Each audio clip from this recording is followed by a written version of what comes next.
Welcome to 52 Weeks of Hope. This is where you get to hear how to feel happy, balanced, and worthwhile. How to make that lonely ache vanish and feel empowered, confident, and secure. I'm Lauren Abrams, and I get to help you feel that magic again since going through my own dark night of the soul by chatting with incredible leaders, healers, and elders who give us their message of hope after overcoming challenges of their own. Today, we're talking to the health and vitality coach, Michelle McLain. Michelle's one of the most upbeat people you'll meet, and as a transformational coach, she'll help you become skilled in weight and nutritional management, fitness, and everything to do with wellness. But she doesn't come to this realm easily. She's worked hard on her traumas as well as on her personal losses, and she's here today to remind you that you can get through anything and emerge stronger with messages and lessons that can come from anywhere as long as you're open to receiving them. And she's here to teach you how to do exactly that and to empower you in so many different ways. She's just this ball of energy, and you're sure to leave here smiling and full of joy and so much amazing energy and just full of good feeling. She just has that kind of impact on others. Welcome to 52 Weeks of Hope, Michelle.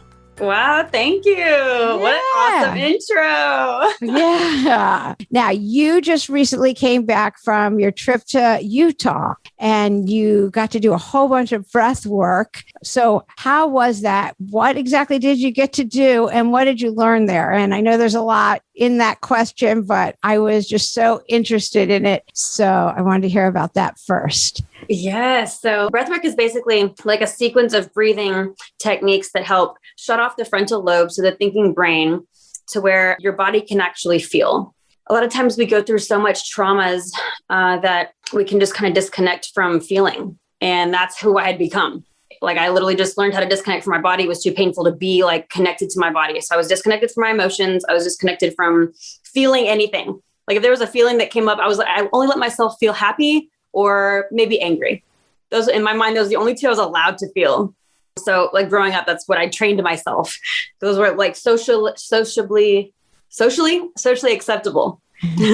Yeah. So breath work, and I've done a few breath work before, but this one was really intense. I was there with a whole group of people. But yeah, it shuts off your frontal lobe after a few minutes of breathing. And then your body is allowed to just release everything that's stored in your body. So we store all of our traumas, all of our pain, our emotional stuff that we've shoved down for years that have happened to us, even to the age of 2 years old. Your body remembers. There's even a book called The Body Keeps Score. And literally it stores all of it in the nervous system. So after shutting the brain off that tells you, no, you can't think that, you can't feel that. No, you like literally trying to control everything. Well, it's not there. So the ego is gone. And your body is just able to feel everything that's there. So it's like, if there's crying that needs to be had, crying will be had. If your body needs to just like shake, your body will just shake. Sure. Okay. So I guess I didn't know. So when you went to this program in Utah, it was an all breathwork program? No, this is just something that we did at night. At the end of the day, because during the day it'll be like business development. Like they offer it's a very well-rounded group of people. So very business successful, savvy teachings and trainings on how to start your own business or how to develop a business, all this stuff. I knew you were doing a mastermind of some sort.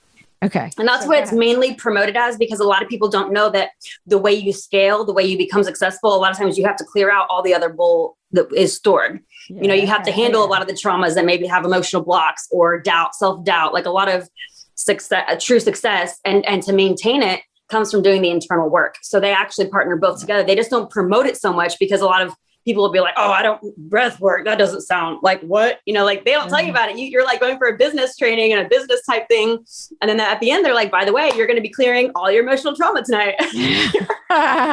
So it's phenomenal. Like I would have never done it had I not been introduced to it that way. I would have never. Yeah. I know I saw you after and you're like, it was amazing. I released so much trauma you were talking about it. So I wanted to hear like, okay, what was it? What'd you do? Yeah. And I literally, my face looks different now. Like I've even had people tell me like, you look so bright. Even like the group of people that were there, they were like, we can tell you walk different, you act different. Like, because there was so much stored in my nervous system that I couldn't get to from just years, a lot of childhood stuff that I went through that I couldn't, like I said, I couldn't get to. But I'll explain it like this. like picture like a deer in the wilderness, right? Like they hear noise over there and all of a sudden they're terrified. They freeze. And all of a sudden this energy of fear just is in their body. They're filled with just fear.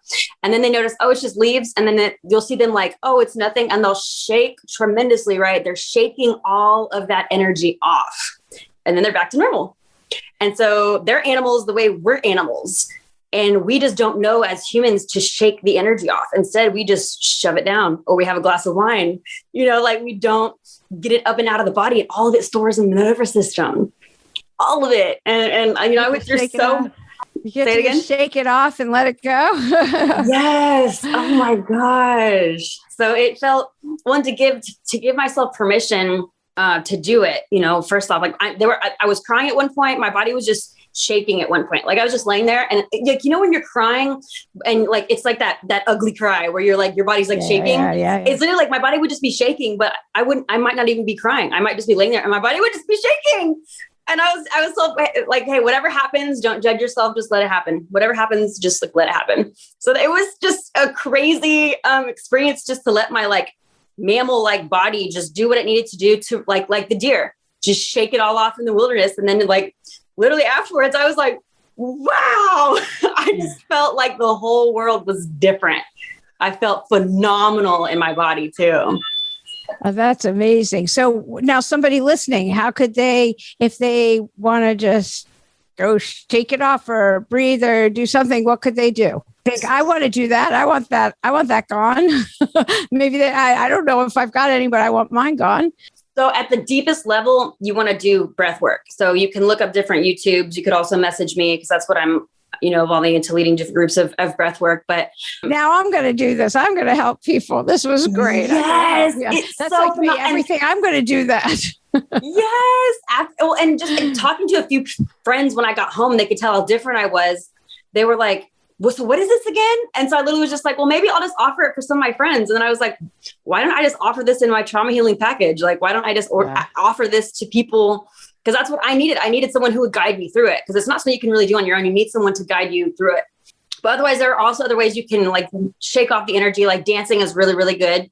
We hold a lot of our emotion in our hips. So when you can just find a way to move your hips, whether it's dancing, whether it's running, even like sex is good for that. Releasing all that stored energy that gets stuck in our hips. That's even why women have such bad cramps sometimes. It's literally stored emotions in the body. So like I had a girlfriend message me the other day. She's actually a healer. And she was like, I can't even get off the floor. My cramps are so bad. And she had just told me a week ago that she went through all this really emotional stuff. And I was like, okay, you need to do, there's frog pose you can also do. If you look up the yoga pose, frog pose, that's designed to open the hips to release anything that's stored there. So literally you could just get rid of cramps altogether. If I ever have cramps, I'm like, oh, okay, I got some emotion stuck. Let me just go jog, take a walk, dance, do a yoga pose, like literally you could just release all of it. So you're a transformational coach. Talk about what that is. And I would think this does go along with that anyway. Yes. So I do a couple of different things. One of the things I do is trauma counseling. So I do like by the hour, just anyone that goes through any kind of trauma, whether they lose somebody or something, I'll do hourly like that. Then I also have 3-month packages for people that want to detox their body, cleanse, but also not only with food, exercise, but also the spiritual side. So I do spiritual cleansing and I teach people about this kind of stuff where they can not have cramps anymore, but it's not by taking a pill, which doesn't do anything, you know what I mean? Or adds more of your problems. So I teach people how to heal their body naturally. All these, what I've accumulated over the last 15 years of studying health and wellness, it's basically because the spiritual side is a huge portion of it that people don't really understand. So I kind of put it all together in like a 3-month package. So what is, if somebody says, Michelle, what do you do for a living? What do you tell them? It's kind of hard to narrow it down. I basically just say I'm a health and vitality coach with like an addition of trauma healing. Because I feel like I do, because then I do the podcast too. So I feel like I do so much that it's hard to put it under just one cap. It's like, I feel like I need to make up a word for it. Right. Now, your podcast is called World of the Unseen. What does that mean? What do you talk about what is your podcast? So the podcast is basically helping people understand the spiritual world. So we see only a portion of what exists in the world. There's a huge majority of the world actually is the world of the unseen. So the spiritual realm. And there's all types of like laws, and we're governed by all these spiritual laws that a lot of people don't understand, they don't believe in. So my intention is to help people not only understand that it exists, because that's a big part, is like a lot of people don't understand, don't think it exists, and so I try to more from a factual standpoint and a scientific standpoint, help people understand the spiritual realm, how it functions, how it works. And now this comes from, you lost your brother, right? Yeah. Mm-hmm. Do you want to talk about like what happened there and how this ultimately is a result of that? Like how he still kind of guides you? So my brother was 14 months older than me. He was like my big brother. He was like my guardian. It's like I was abused by my father growing up. And so my brother was my protector. My brother was like my, like that man figure. So when I lost him, I was 16, he was 17. It was one of the most tragic, times of my life. And just these weird like synchronicities started happening. Like, so he died on 04. I just got such goosebumps when you were saying that. So I love. Did you? Which part? Yeah. On my right here, the middle of my arm, near my elbow. But like, what was it that I said that gave you the chills? I'm not sure. I'm not positive. It was when you were talking about him right now. I was completely I was entrenched in listening to you. So he's probably here with us.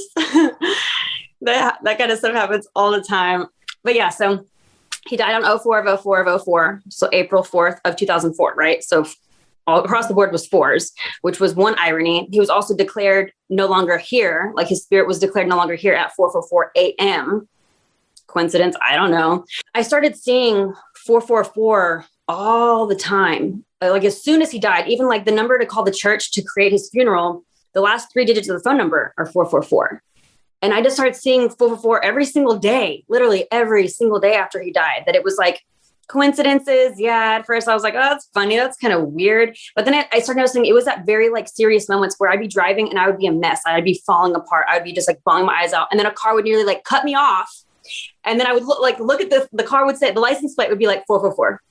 Right? When I'd be a mess thinking about him. And so just stuff like that started happening all the time, multiple times a day, though. Sometimes it'd be 3-4 times a day where I'd be like, oh my gosh. And then people in my life started seeing it and they'd send it to me. And they'd send me the 444 when I'd be in the middle of like crying about him or thinking about something serious in my life, or like it would be pivotal moments that all of a sudden 444 would somehow show up on my phone. It happened today where I was in my kitchen and all of a sudden I just hear like almost a whisper, like it comes to me like a nudge, like look to the right. And I just look over at the time and it's 444 and I just start laughing and I'm just like, I'll be like, hi, Michael. My mom named him Michael after God's archangel. Michael, God's archangel. And so I just started, kind of just realizing, okay, like it was too many coincidences that I knew like this, it wasn't an accident. And I was like, okay, so he's wanting to say hi, and this is when I didn't really believe, I didn't know what I believed, but I didn't believe people could communicate to you from another realm like that. I didn't know anyone that had experienced that or, but I couldn't deny it. It was so often and such in like pivotal moments where I would be thinking about him, crying about him, or it would be, like I said, just a very like pivotal moment. So now I learned that whenever I see it, I'll ask myself, okay, what was I thinking about? Because now I know it's a lot of times it's in relation to what I'm thinking about. So now I'm learning like what he's communicating, like that it's specific things that he's communicating to me. So yeah, so that was the start of it, and it's been years now. And when I can get into a deep meditation now, I've learned how to feel when it's his energy with me. And I know there's some people that sound like crazy and weird, but it got to the point where I couldn't deny it. Like I said, I couldn't make up enough like rationalizations because I'm a very analytical person. I'm sure like being a lawyer, like you get that, right? Like I'm a very analytical person, but then when it comes to where you just can't deny it, I was like, okay, like I get that there's something going on. I get that, there's no accidents and I could go on for stories and my mom sees the same thing. My other brother sees the same thing. Like and then we'll send it to each other. And yeah, even like my podcast, I was inspired to create this podcast, right? In the link, when I copy and send it to people, 444 is in the link of the podcast. When I'm talking about him and I'm talking about spirituality and angels and how they really do exist and how we all have angels assigned to us, like when we come here, that's my personal belief is that when we first come to earth, that, like our soul is gifted these angels and like some people call them different names, but I call them angels, that you're gifted other angels and you just can't see them, but they're assigned for you. They're here to help you with what you need to get done. And my mom always told me that from a young age. She was like, you got to pray and give them something to do. Otherwise they're sitting around looking at you bored. Like, like this is a waste of our time. What do you want us to do? Whereas if you pray and you're like, okay, I want this to happen, this to happen, this to happen in my life. I really want this to happen. Then it gives them an assignment. And then they can like go off and then they can maybe whisper in this person's ear, hey, get on this person's Instagram. And then they go see what, like they can literally work on your behalf, like they're literally like your little assistants there to help you, to protect you, to guide you. So yeah, I believe now I just know the name of one of mine and, just happens to be my brother. Yeah, it's really cool and comforting and I'm still learning so much. I feel like there's so much to learn still, but I'm like an avid learner. Yeah, I mean, we'll always be learning. And when people start saying, oh, come on, Michelle, and start giving you a hard time about it, do you just ignore them? Do you try to talk them into it? Do you just walk away, or you just don't attract that energy anymore? Like what? I usually tell them to ask. So yeah, like, cause people want to believe, like everyone, it's such a beautiful thing to believe in, that people want to believe, but they're almost like, they say that because they're like, prove it. I want to believe. I want to believe in miracles. I want to believe in, like, everyone wants to believe that, but there's that rational side of our head that just is like, yeah, right. Because we weren't taught it in school. Right. So people are just like, oh, well, because my teacher in middle school didn't teach me that, it doesn't exist. It's like, okay, well, no, way more exists than where we were actually trained and domesticated to believe. So I usually just tell them, ask. And I was always told, like, God wants to show off. God wants to show you miracles. God wants to show you, like, your angels want to show off for you. They want to give you signs. They have been this whole time, but your eyes have been closed. And so I tell people, ask for signs. Ask, okay, if you're real, prove it. Show me a sign, make it loud, make it seen, make it known. Oh my God, I'm getting chills all over my body as I'm saying this. Yeah. I ask for something. I'm like, okay, you need to be blatant because I'm clearly not seeing what I'm supposed to know. And there's a time limit here. Like, I need to know by tomorrow. And I'm still not sure, because I was taught, when in doubt, do nothing. But sometimes there's a time limit and I need to make a decision. So, because I usually get the right feeling. I'm touching my hands on my stomach right now because I get the right feeling in my gut. Like, oh, when you know, like, the right thing. I don't need to go ask, like, but sometimes I don't. So when in doubt, do nothing.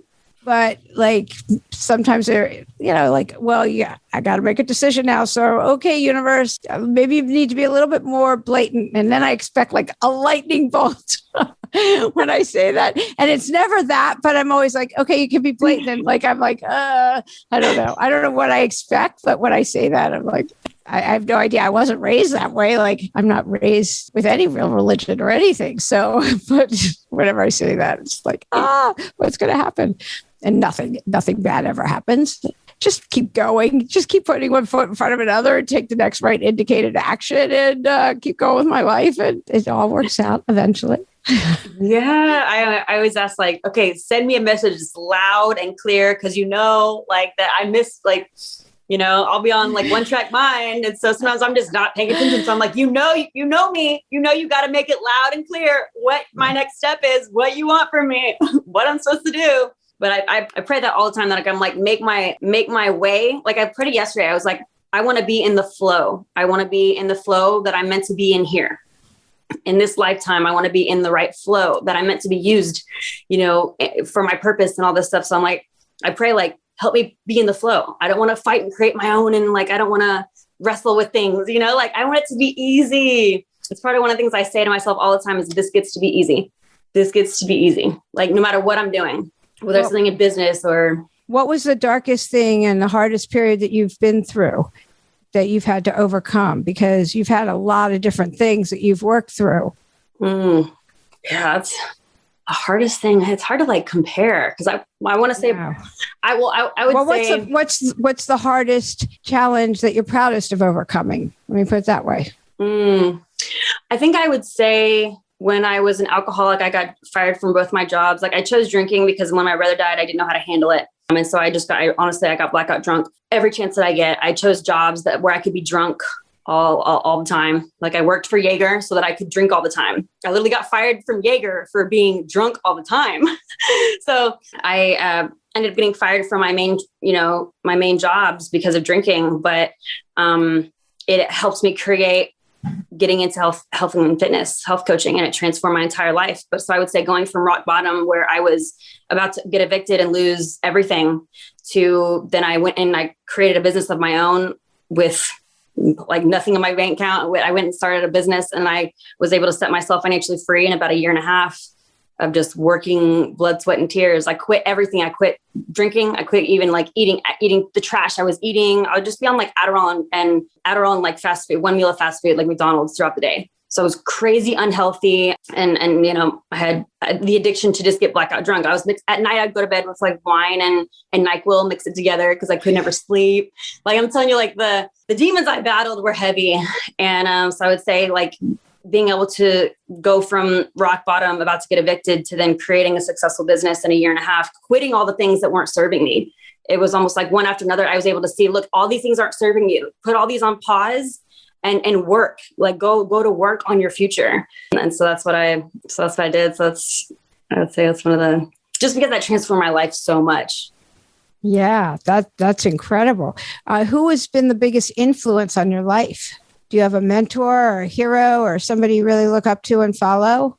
Yes, I would say two people. One was, oh my gosh, what is her name? She's a speaker. Well, I want to say like one is Louise Hay, but she wasn't the initial one. Joyce Meyer. I don't know if you've ever heard of Joyce Meyer. No, she's a speaker, but she went through a lot of the same traumas I went through. Like she was molested by her father. She was like abused. She went through a really, really hard childhood. And seeing her now on stages filling up stadiums, women just crying and being healed, and just by her outlook on life and how she's chosen to live, to where now she held her dad's hand, the one who like created this horrible childhood for her. She was holding his hand on his deathbed and telling him that she loved him. And just to see someone go from that to then the forgiveness and the healing, to be able to like hold him and love him at the end of the day, was just like mind blowing to me. But to see another woman go through that much, first off, it made me feel like, okay, I'm not crazy. I'm not crazy to be feeling all this pain and to have this anger and to have all this stuff stored inside me. Like I'm not crazy, because I feel like that's when I found her on YouTube, when I was drinking a lot, and I didn't know how to handle my emotions. I didn't know how to handle all the traumas. So finding her and seeing the transformations that she was doing for other people and what she'd done for herself, and how she was so successful in doing all this thing and for the good of the world, that I was just like, oh my God, like it gave me hope and inspiration, and she healed me a lot with a lot of her teachings. And yeah, I'd say that's one. And then another one was one of my mentors when I started my business, and she was like a single, super successful woman. And I just seeing how she carried herself. So she was confident. You could tell she didn't have a worry in the world. Like I didn't come from money, and I was looking at women's shelters growing up and stuff. So to see a woman just walking around, like you could tell she didn't have it. From the outside, it didn't seem like she had a care in the world, because she had everything taken care of. Like she had this financial wall she built for herself, and she was healthy. And you could just tell like her concerns were just like, oh, I need to get an oil change, or like, I don't know. It just seemed like she had really worked so hard to create this life of heaven on earth for herself. So she became one of my mentors whenever I started my business, and completely changed my life. Just seeing, yes, her teachings, but just seeing her as an example that like, okay, it's possible. And she'd been through hard things, so it wasn't like she had just, she went through hell to get where she was. So she was a lot of my inspiration growing my business. Oh, that's amazing. And how long have you had your business now? So I have two right now, but the first one I started about 12 years ago. 12 years ago. Yeah, I was 23. Yeah. I'm turning 24. Yeah. And I only started because I got fired from my job. It's the only reason. It's funny because I always say like, God knows what we need. Like I would have never started my own business. I would have never gotten into health coaching for one. I would have never gotten into health because I was like an alcoholic fast food junkie. Right. So those two didn't go together with like, let me teach you how to be healthy. Yeah, definitely. Those didn't go together, So I would have never gotten into that. It was only because I got fired that I had to just like, I found an ad online that was like, help people get healthy, full training provided. And I was just like, whatever it is, if it's legal, yeah, sign me up. If it's going to pay my rent, sign me up. Like, yes.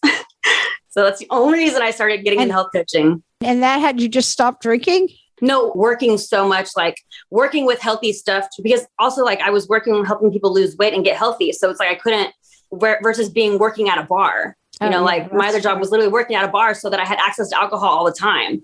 And, or Red Bull, where our job was to go to parties, to bring the Red Bull to the parties. So of course, then I was drinking there.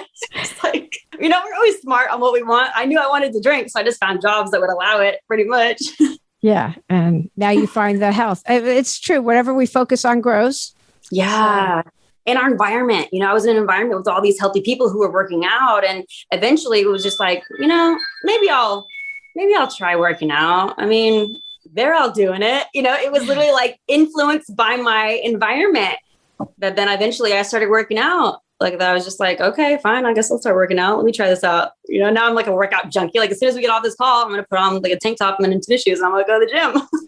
Yeah, totally. Are there practices that you do on a regular basis now? I mean, do you work out every day? Do you meditate every day? You were talking about yoga. Like, what do you do just to keep on a healthy mindset?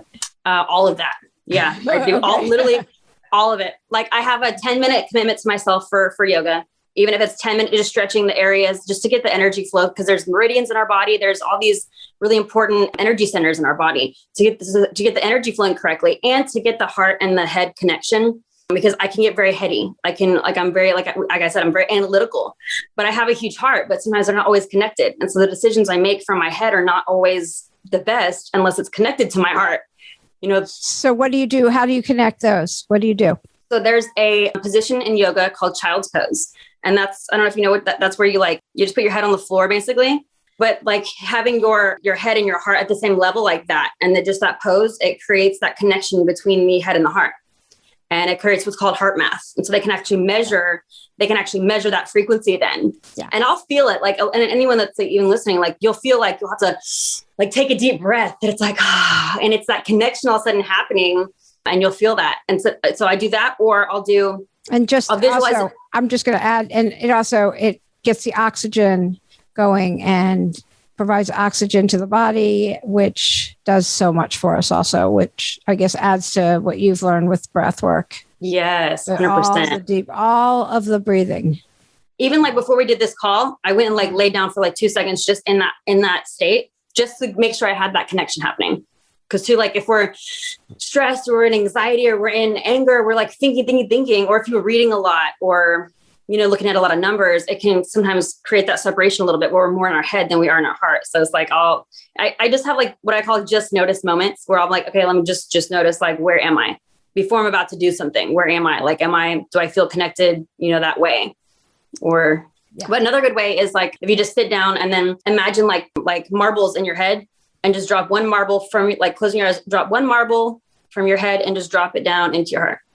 And just drop another marble down into your heart and drop another marble. And eventually you want to just visualize pouring the marbles, all of them then into your heart. And it literally it'll create that same connection. And within seconds. You can do it in your car. If you're about to go have a serious conversation with somebody, just to make sure you're centered correctly. Like, it is a phenomenal technique. Yeah, just all the I ams too. I have an open heart and an open mind every day. I do that every single day. It's part of my ritual. But okay, so keep going. What else do you do every day? I have the intention to make myself cry happy tears every day. So, and it doesn't always happen because I can't always maybe get that much emotion to come up and out, but I consider it a win if I can get that emotionally moved in a positive way. Like I spent the majority of my life not feeling emotion, disconnected from emotions, not crying. And even being told, like, it's funny because can I cuss on here? Oh, yeah, sure. Okay. So I grew up, like, for some reason, the voice in my head would be like, don't be a little bitch. Like, that's what I hear. That's my automatic when I feel the tears coming up, the water's about to come out of my eyes. And then all of a sudden this voice just says, don't be a little bitch. Like, it's some kind of programming from when I was little. And I don't even know who I heard it from or where I got it, but that's what comes up for me whenever I feel the desire for water to come out of my eyes, for emotion to happen, this automatic, like, don't be a little bitch shows up. And then I used to be like a soldier and be like, okay, yeah, we don't cry. And I'd be like, I'd shake it off, and I'd be like, oh, you're crying, you're getting emotional at this movie, huh? And I'd make fun of people for feeling. And now I'm just like, oh, it was just all ego in my old programming. And now I'm like, now I consider it courage to allow the tears to fall, to allow it to come out. And so I try to, like, maybe send a text message of gratitude to somebody, but it being so well thought out and like felt, like, to my mom or to my brother or to somebody who's changed my life. Like, even to my mentor, I just sent her one like a couple of days ago. And I've got really in my heart about like how much it changed my life, her being in my life and just seeing her. And so I thanked her for the work she did on herself. Cause I was like, if you hadn't been through all that you've been through to work on yourself the way you had, you wouldn't have changed my life the way you don't even maybe know that you changed my life on levels that I can't even put into words, And so I sent this long heartfelt message to her. So I try to do that because that gets me very heavily in my heart when I get into a deep gratitude.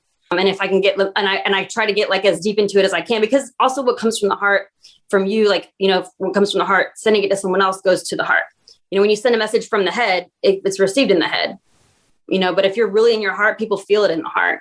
So I try to like get into my emotional side in that way, in gratitude. Yeah. At least once a day, and practice keeping my heart open, and practice reminding myself it's okay to feel, because still like old thoughts and old ways want to come back to me and say like, oh, don't be a little bitch, like, don't be crying, so it's like practicing, keeping my heart open, practicing saying it's okay to cry. It's okay to feel, like it's actually healthy. Get it up and out.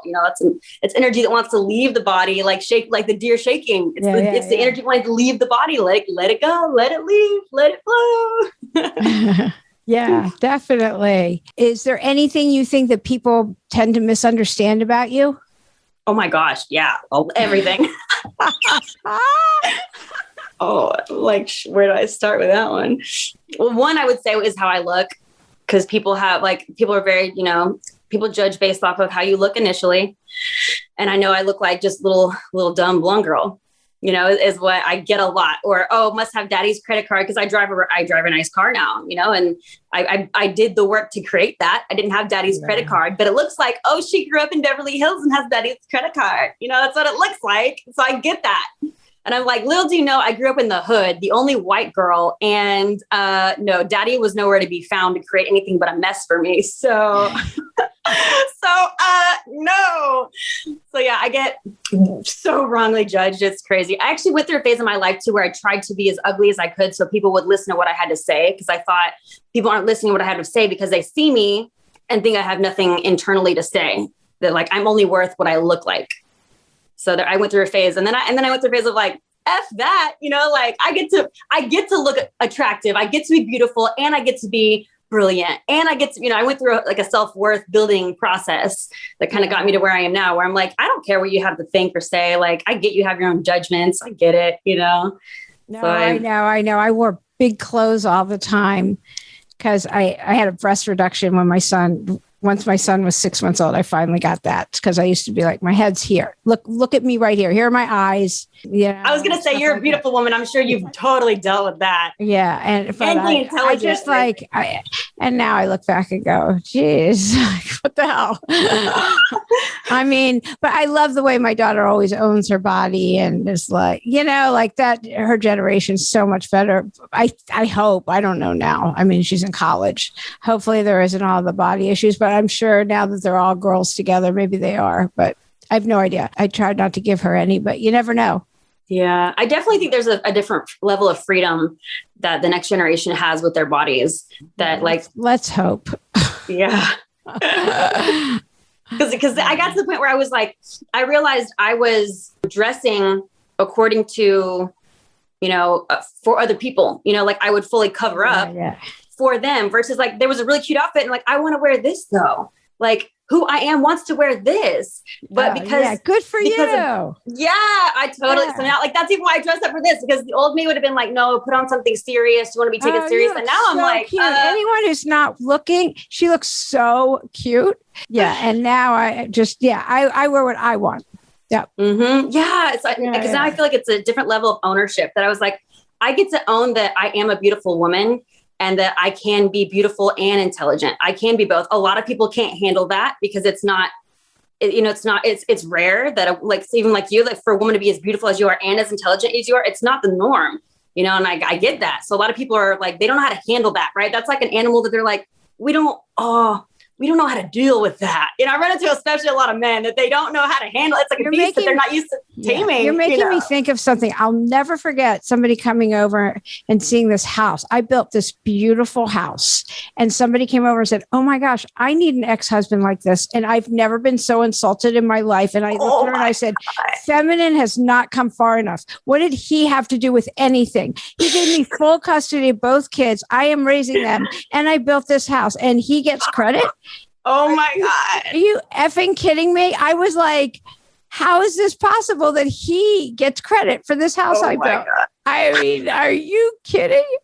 And it's like, So anyway, and because people can only see out of the level that they have belief. So more than likely, whoever it was didn't believe she could do it or he could do, or as a woman, that was possible. That's such a good point. So, and that's when I started realizing that judgment. I read the book, The Four Agreements. so good. He's so amazing. Yeah. The chapter that talks about don't take things personally changed my life. And even now, if I start to feel like I'm sensitive, like someone says a comment and it actually affects me, I'm like, oh, time to go listen to that chapter again. Yeah. It has nothing to do with us. Nothing. Yes. And you know what? And I don't want to forget this because I think you do such a good job. If anybody, well, I'm sure absolutely nobody knows this. I know Michelle from a clubhouse room that we do on Thursdays on manifestation and gratitude. And we talk about help other people who want to manifest and also to talk about what we're grateful for. And you do such a good job. You want to talk about manifestation and what it means for you? Because I think you do a really good job with me of articulating it. Yeah. Just talking about like how it's done. Yeah. Well, what it means to you. So manifestation to me means not being a victim and actually getting to choose your future, getting to choose how you feel, how you look, literally getting to choose your surroundings, all of it. Like that's my belief is that we literally get to control that. Or I'll say like, I believe we partner with God in creating all of that. It's like getting into alignment to be able to create that versus being like, oh, we were handed this card and being like, what was me? Oh my gosh, because like I manifested a lot of amazing things because of the background, the painful background I came from. I manifested a phenomenal life from that. So it's like, but a lot of people don't believe in manifestation and they choose to just stay in this victimhood. And so I always say, no, you can choose. You get to choose every single day what you want, how things can go for you. Literally everything we can match up with what we want to call into our life. Yeah, absolutely. And so Rebecca, whose podcast is just aired, is in the room with us, and she just manifested her retreat for women to call in their soulmate. And she's on it right now while we're recording this podcast, which is just so cool because the three of us have been running this room and she is on a retreat right now that she has manifested. And she'd never been to Medellin before. And she is posting on Instagram right now photos of her retreat. And we can't wait to hear about it, but we're seeing how fabulous this is going for her. And she talked about wanting to do it. Then she put it together and now she's doing it all within a month or two, like within no time. And she's doing it. And it was that short? It really, it seems like, I mean, we haven't been doing the room for that long. And you're right. Mm-hmm. It just doesn't seem like it's taken that long. So the three of us are going to manifest a retreat together. It depends what country will take us, but yes, I've been doing these for so long that the three of us each have our specialties. So we're going to put together something like that because we want to. And it would be fun to do Sedona. I actually have a friend that I just talked to yesterday about Sedona. So we get to, but the thing about manifestation is we get to manifest our biggest dreams, however big we want to do it. And we get to do that. And you have a good way of talking about energy and manifestation and what you're grateful for every week. And I always enjoy listening to you. Thank you. Yeah, that room has put me in such a good space every week. I really love getting on there with you too. Like I love Clubhouse so much because it's such like an energy matching. You tend to connect with the people that match your energy. I've just met the most amazing people on Clubhouse. It blows my mind. I turned my notifications back on because I was like, I want to be back in it heavily like I was at one point when I first started getting on there. Right. But I think that's true of life. We attract the people that vibrate at the same kind of energy level that we do anyway, where it be it on Clubhouse or wherever we are in life. Like we're going to attract those people that we're supposed to meet at the right time. For sure. Yeah. In business and life and in every area. So it's just so fun to see it happening. It can happen very quickly on there, which is, I like quick. I want what I want when I want it. Yes. So what I found is easy about Clubhouse is that how we talked about like people can get distracted by your appearance and not hear you. But when their only option is to hear you, oh, that's why I like Clubhouse because you can't they can't really see you very much. So they're forced to only listen. Right. So anybody who doesn't know, Clubhouse is an audio only app. So we only hear each other and there's a little round picture. Do you have a message of hope that you would want to give? Oh, yes. Just that all that you have been through is a gift for you. Every single thing that has happened in your life, all of them are gifts. It's just choosing to find what is the secret in it for you. What was the gift? Like I believe that before our soul comes to earth, that we make a plan. Like basically we make a contract with God. And we basically say, I'm going to come to earth and I'm going to live in this place. I'm going to have these as my parents. I'm going to have this as my environment. I'm going to be at these schools. I'm going to learn these things. I'm going to go through this hell, this hell, this hell, this hell. I'm going to go through this hell. I believe we choose all of these things that we're going to go through and grow through when we choose to grow. Because I believe some people also choose to get stuck. And instead of seeing it that way, that they're meant to grow through it, they stay in victimhood and they don't choose power and getting out. They choose to stay in their, whatever the trauma was or whatever the problem was, in their victimhood. They choose to stay there. But I believe we're meant to get out. We're meant to grow. We're meant to go. So every single thing, it's part of your roadmap. It's part of your story. It's part of your purpose, part of the evolving of you as a diamond, as like a phenomenal human being. And it eventually will get you to who you're meant to be here, who you're meant to be called for, your purpose, for all of that. And I believe that's why a lot of people they can't figure out their purpose, is because they haven't looked at it that way. But as soon as you start piecing together, I've been through this, like, it's almost like I feel like a staircase, a puzzle piece that leads you to, who you're meant to be in the world and your purpose. So yeah, I'd say it's all for. What would you tell somebody who's stuck right now? What would you tell them? To goal set, to write out what it is that you want. So not looking at any of the facts of what's current in your life. What do you want? And start focusing on that. Start focusing on, okay, all the things that you want. And even like 10 years, 5 years, 2 years, and then maybe in the next 6 months.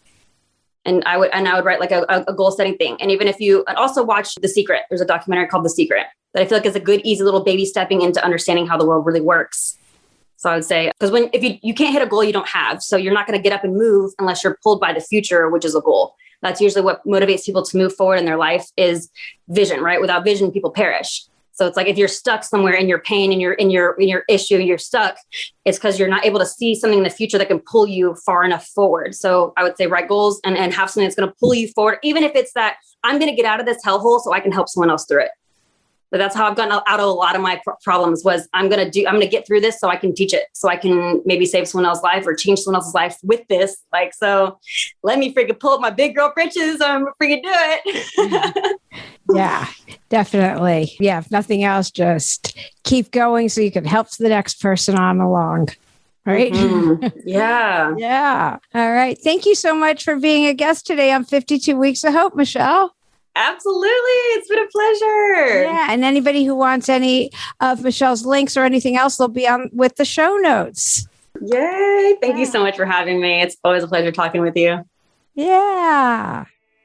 I hope you enjoyed this week's episode and take with you Michelle's messages of working through the pain, self-honesty, and that anything is possible. Such great messages to take into our week ahead. Let's challenge ourselves to do 3 things this week that we wouldn't normally do and break out of the box. They can be little things, big things, it doesn't matter, just things we wouldn't normally do. Manifest your biggest dreams and surround yourself with those who do support them. If you're not sure what those are, but have this nagging feeling you aren't doing what you were called here to do, head over to the website at 52weeksofhope.com and grab the free ebook, How to Be Your Best Self Now, and take a look at that. There's simple, really simple exercises in there that help you get to your truth. Be sure to tune in next week for executive producer of Project Runway, JJ Duncan. She's going to talk to you about resilience, and really she gets into the meaning of life and why we're here, and her infectious spirit and openness makes you so happy just to be in her presence, even a virtual one, even amidst the pain. She shows us how to get through limiting beliefs, and she's also helping others on this path of humanity, and with a really cool spirit to boot. She's an amazing human, and it's just an honor to have opportunity to chat with her for a bit. You will absolutely feel joy after that episode next week. So be sure to tune in then. And like Michelle mentioned this week, come see us in our Clubhouse room in the Hope Club on Thursdays. I'm also in Clubhouse every Tuesday, so be sure to say hi and let me know that you're there. Thank you so much for listening. Remember to share the love. Tell 2 of your friends about the podcast, and please follow the podcast as well as leave us a positive review. Send us feedback on the website, 52weeksofhope.com. I'm Lauren Abrams. Thanks for listening.